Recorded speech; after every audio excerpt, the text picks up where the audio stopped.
علمہ القرآن کی دعا کبھی آپ نے اپنے بچے کو دی؟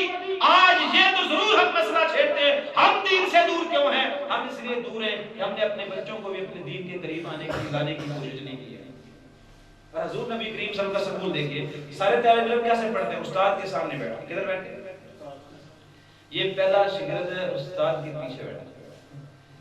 یہ جب کہتے ہیں کنت خلف النبی صلی اللہ علیہ وسلم، میں نبی کریم صلی اللہ علیہ وسلم کے پیچھے سواری پر میں بیٹھا ہوا تھا، آپ نے مجھے کیا کہا؟ سبحان اللہ۔ ایسے اپنے بچوں کی تربیت کرو، دین پھر ہمارے اندر آئے گا۔ یا غلام، اے بیٹے، اے بچے، اے بیٹے، اعلمک بکلمات، میں تجھے چند اہم ترین کلمات کی طرف تیری توجہ کروانا چاہتا ہوں۔ سواری میں، سفر میں پیچھے بیٹھے، اور اس میں ایک ایک جملہ کوئی قیمت نہیں اس جملے کی، سنیے گا۔ نبی کریم صلی اللہ علیہ وسلم نے بیٹا احفظ اللہ یحفظک، تو اللہ کی حدوں کا خیال رکھنا، اللہ تعالیٰ تیرا خیال رکھے۔ آج قصور کی بچی کے لیے سب انصاف چاہتے ہیں، دنیا بھر کے مظلوم بچوں کے لیے ہم سب کھڑا ہونا چاہتے ہیں، لیکن حضور کے درس سے، حضور کی نصیحتوں سے جو بات نکلتی تھی، اس سے بڑا سیفٹی کا کوئی اصول نہیں ہوگا کہ آپ نے اتنے بچے کو جو پیچھے بٹھایا لگا ہے، احفظ اللہ، اللہ کی حدوں کا تو خیال کرنا، اللہ تیری۔ آگے فرمایا احفظ اللہ تجدہ تجاہک، تو اللہ کی حدوں کی حفاظت کرنا، اللہ کے جو حکم ہے ان کی تابعداری کرنا، تو اللہ کو اپنے سامنے پانا۔ اور یہ میں ویسے نہیں کہہ رہا ہوں، گھبرائیے مت، صحیح مسلم کتاب الایمان میں روایت ہے، وہ بچہ جو راہب کے پاس نہیں پڑھتا تھا اور جادوگر کے پاس بھی جاتا تھا، آپ کو پتا ہے 2 بار بادشاہ اس کو مارنا چاہتا تھا، وہ مرا نہیں، اس کی حفاظت کس نے کی؟ تو حضور ویسے تو نہیں کہہ رہے، حضور فرما رہے ہیں تم اپنے اللہ کے لیے خالصتاً اپنے دین پر کھڑے ہو جاؤ۔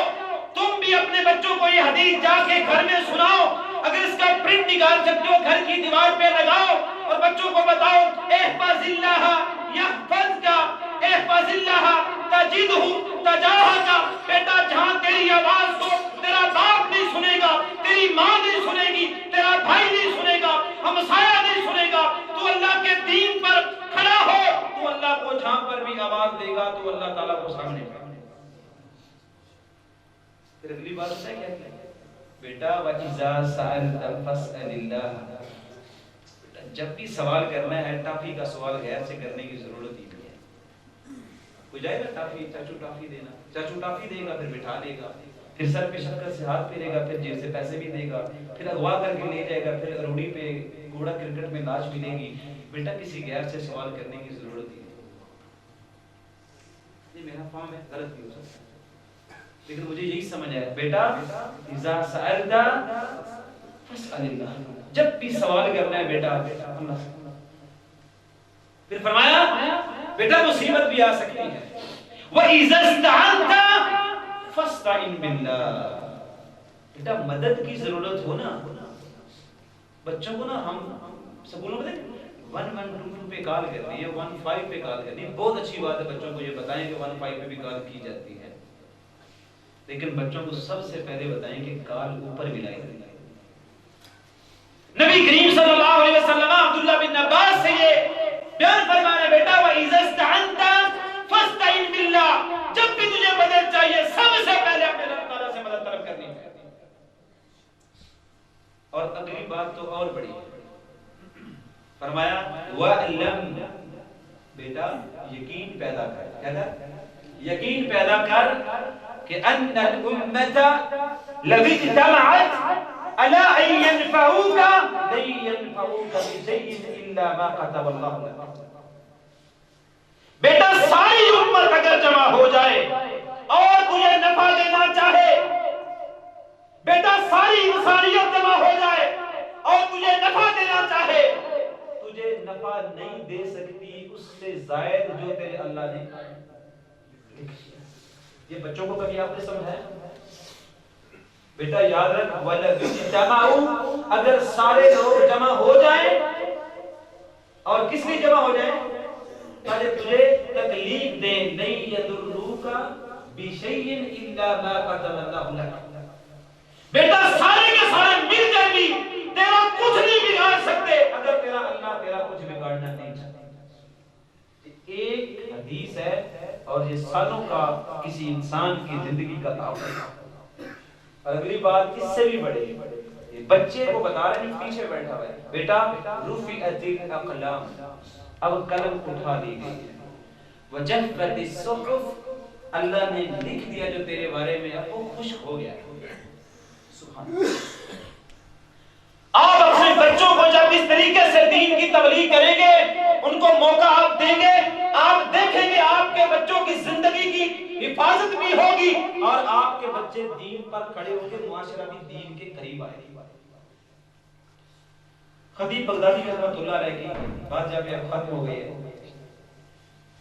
انہوں نے ایک واقعہ لکھا ہے، سننے کے قابل ہے، آپ کے لیے بڑا ضروری ہے اور میرے لیے، لیکن اس میں تھوڑی دلچسپی بھی ہے اور خوبصورتی بھی ہے۔ آپ اپنے کیسے دین کے ساتھ آ سکتے ہیں، کیسے دین سے قریب آ سکتے ہیں، بچوں کو کیسے دین کے قریب کر سکتے ہیں۔ انہوں نے خطیب بغدادی نے بھی لکھا اور بعض اور بھی کتابوں میں مل جاتا ہے۔ امام شافعی رحمۃ اللہ علیہ کی اگر آپ سوانح حیات پڑھیں گے تو اس میں بھی آپ کو ملے گا، اردو میں ملے گا۔ اردو میں اگر پڑھنا ہے تو ڈاکٹر محمود احمد غازی صاحب نے اس کو ایک دو محاضرات میں بھی اس کو بیان کیا ہے۔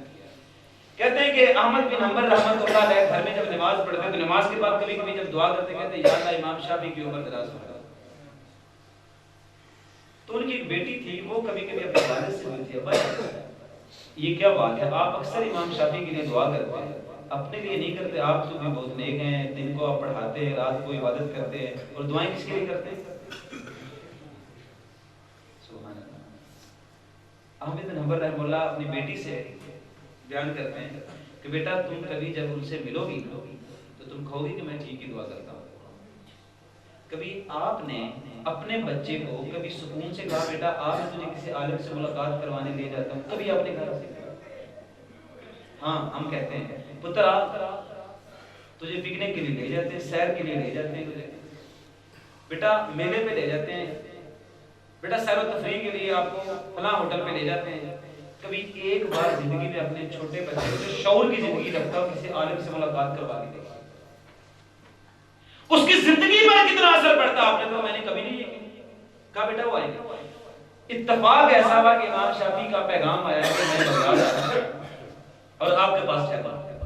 جب بات بڑی خوبصورت ہے، وہ مصر سے چلے، پیسے دیے ایجنٹ کو کہ مجھے بھی سفر پہ جانا ہے، وہ پیسے جمع جیسے آپ جا کے عمرے کے پیسے جمع کرواتے ہیں، آپ بھی کرواتے ہیں، یہ کوئی پرانی روایت ہے، کوئی نئی بات تو نہیں ہے۔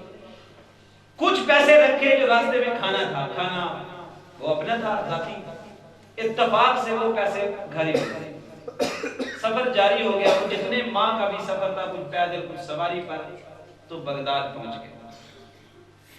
جب وہ بغداد پہنچے تو عشاء کی نماز کا وقت تھا، جماعت کھڑی تھی، احمد بن حنبل رحمہ اللہ جماعت کروا رہے تھے، سیدھے امام شافعی رحمہ اللہ مسجد میں آیا اور نماز پڑھی پیچھے۔ نماز پڑھنے کے بعد گھر آ گئے، گھر آئے تو کھانا لگ گیا، اللہ اکبر۔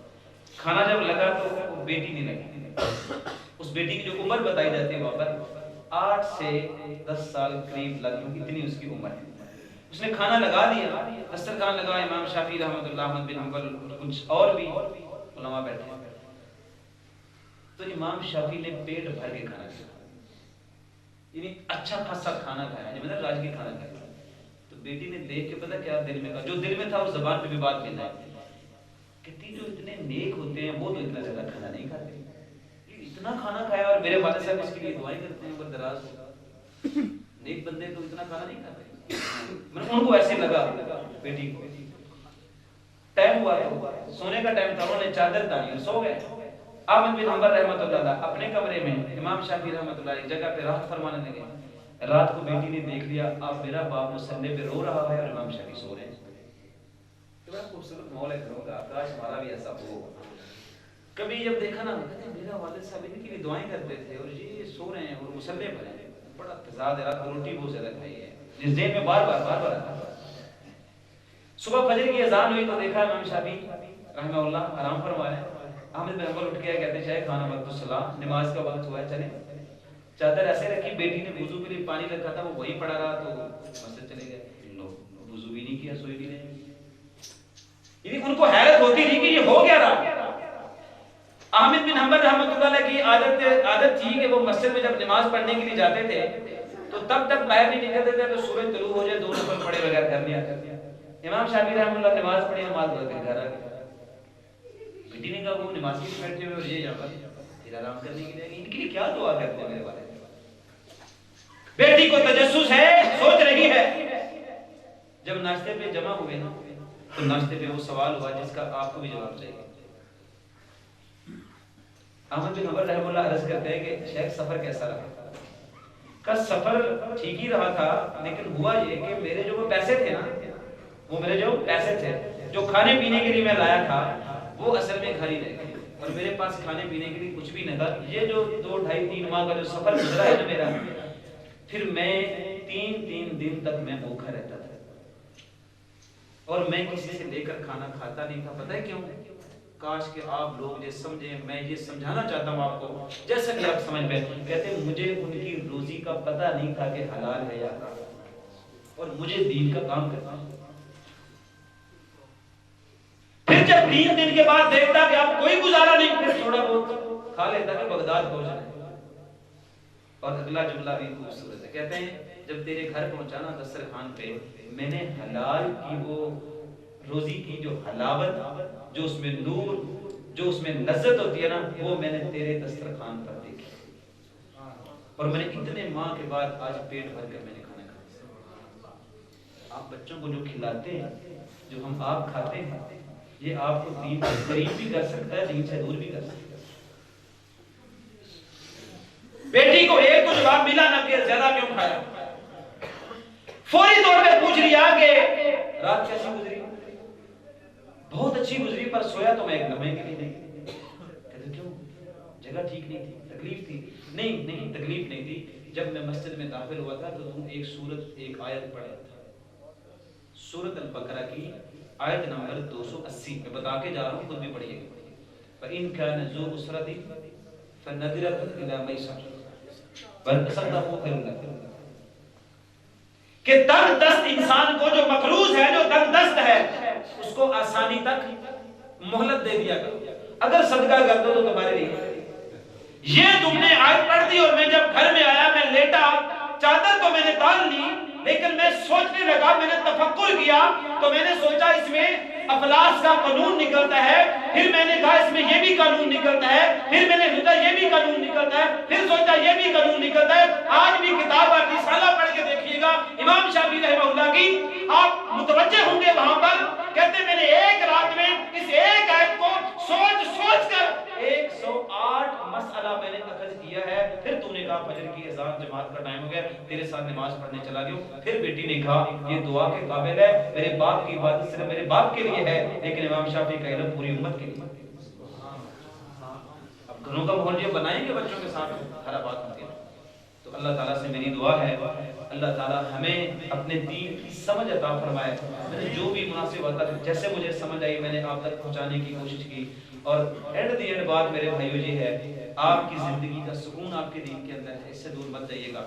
آپ اپنے بچوں کو عربی زبان کے بارے میں ان کو ضرور متعارف کروائیے گا جیسے ممکن ہے. اور آخری بات یہ تھی کہ میرے بھائیو, اپنے بچوں کے عقیدے, نظریے, ان پر بھی غور کیجیے گا, اور ساتھ ساتھ ان بچوں کی تربیت کے لیے علماء کے ساتھ ملاقات ان کو کرائیں, تاکہ ان کے عقیدے, نظریے بہتر ہوں, اور تاکہ آنے والے وقت میں یہ دین پر بہترین طریقے سے کام کر سکیں. یہ بٹ کوائن کیا ہے اس کے بارے میں آگاہ کیا جائے, کتاب و سنت کی روشنی میں بیان فرمائیں. اس وقت بات دے دوں. چلیں یہ میں یہ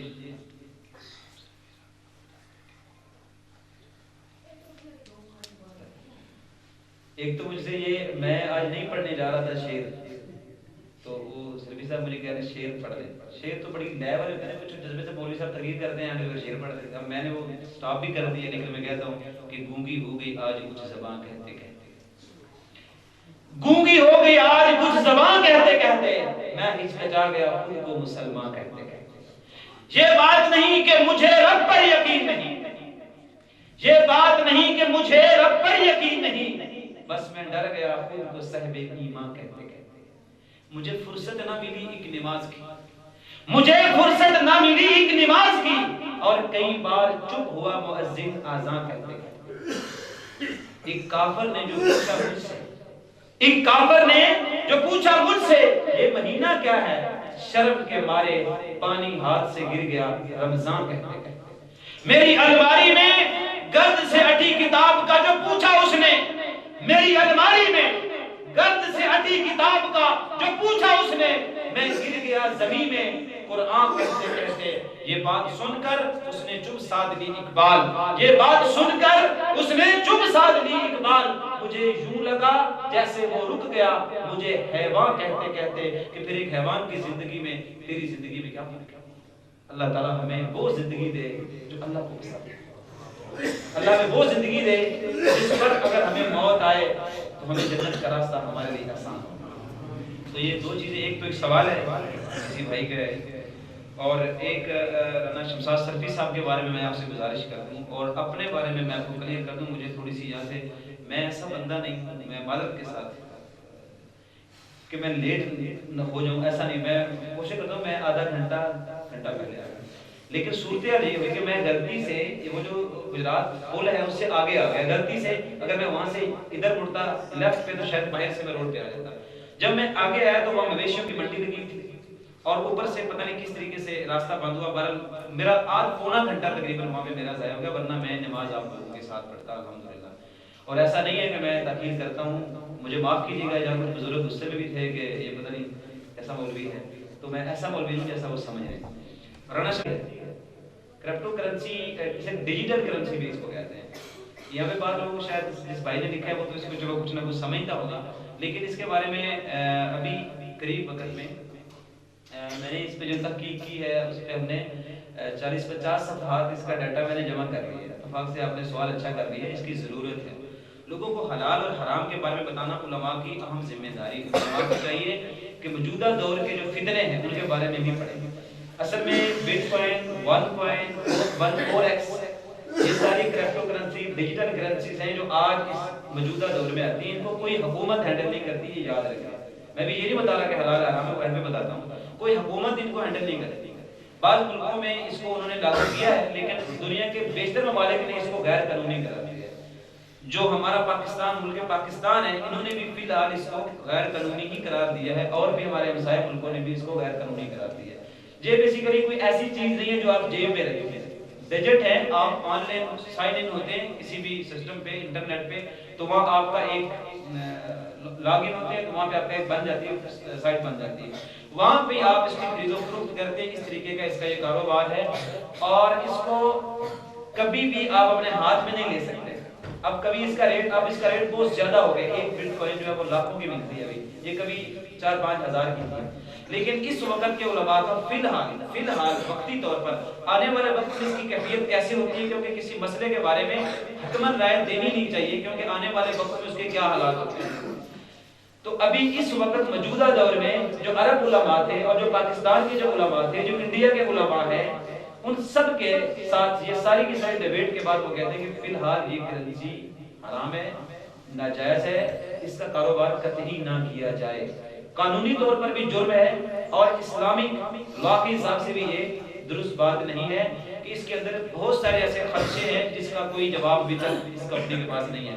اس کی تفصیل اتنی زیادہ ہے، اگر میں آپ کو بتانا شروع کر دوں تو سٹیپ بائی سٹیپ کافی زیادہ ہے، لیکن میں صرف آپ کو یہ بتا رہا ہوں کہ یہ ڈیجیٹل کرنسی ہے، کرپٹو کرنسی ہے، اس پہ کوئی ٹیکس ان کو نہیں دیتے۔ اس وقت دنیا بھر میں اس کو جو زیادہ استعمال کر رہے ہیں وہ لوگ کر رہے ہیں جو شراب کا کاروبار کر رہے ہیں، سب زیادہ وہ کر رہے ہیں جو اپنے بلیک قسم کے دھندے جو کرتے ہیں، وہ لوگ اس پہ زیادہ انوال ہیں، تاکہ کیونکہ اس سے ان کا کوڈ جو ان کو ملتا ہے، جو وہ ٹرانسفر کرتے ہیں کرنسی، کسی کو کوئی چیز خریدتے ہیں یا بیچتے ہیں، اس کا کسی کو کوئی پتہ نہیں چلتا کہ اس نے کیا خریدا ہے اور اس نے کیا بیچا ہے۔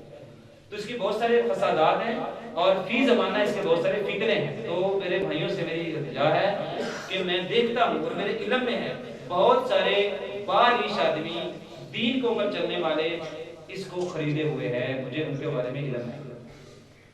تو اللہ کے لیے اس معاملے سے اپنے آپ کو بھی بچائیے اور اپنے نوجوان نسل کو بچائیے۔ ابھی قریب وقت میں انہوں نے ایک مہم لانچ کی اسلام آباد کے اندر، اس کا ایک سیمینار ہوا بھی ہے، لیکن اس سیمینار میں وہ پورا نہیں کر سکے، کسی وجہ سے پورا نہیں ہو سکا تھا ان کا۔ اس سیمینار میں وہ یہ کہہ رہے تھے کہ آپ بٹ کوائن کے تھرو کیا کریں آپ ہمیں پہلے 20,000 دیں، 20,000 ہمیں دیں، ہم 20,000 کے عوض آپ کو نہ 20,000 سوری ڈالر دیں، ڈالر دیں، ہمیں ڈالر دیں، ہم آپ کے لیے کیا کریں گے، ایک ہیرا ہم بنائیں گے، ہم ہیرے کے کام کرتے ہیں، پھر وہ ہیرا ہم کسی منڈی میں بیچ دیں گے، اس کو منڈی میں بیچ کے اس کی جو قیمت ہوگی وہ آپ کو پیسوں میں نہیں ملے گی، وہ بٹ کوائن میں آپ کو ملے گی۔ تو یہ سارے کے سارا ایک سسٹم، ایک بڑا عجیب سا ایک فتنہ ہے، اس کو ابھی وہ لا رہے ہیں۔